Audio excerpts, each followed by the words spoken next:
пари исчезнувале, документи се проверуваат, а болницата е под лупа.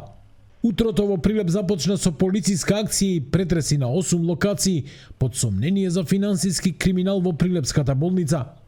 Според информациите од обвинителството, предметот се однесува на можна злоупотреба на службена положба и овластување поврзана со финансиското работење на болницата. Наредбите за претреси ги издал основниот јавен обвинител од Прилеп, а акцијата ја води управата за финансиска полиција.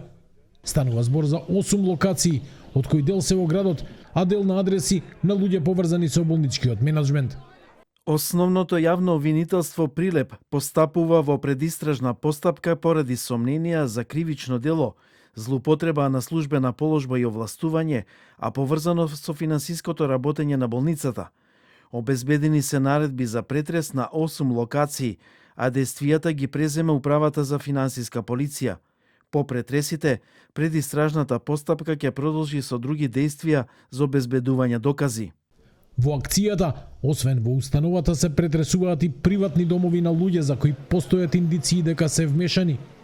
Во недостиг на официјални информации, Прилепската чаршија дел од претресите ги поврзува со името на екс-директорката на болницата и поранешна пратеничка на СДСМ Кети Смилеска. Нашиот обид да ја провериме оваа информација остана безуспешен. Кога го завртевме нејзиниот број, ја добивме оваа порака. Претплатникот го исклучил својот телефон или е надвор од мрежно покривање. Благодариме. Истражителите не се појавија случајно. Пред околу 2 месеци финансиска полиција почна да го проверува финансиското работење на болницата, откако неколку месеци претходно оваа здравствена установа пријави блокирана сметка и наследен долг од 3 милиони евра.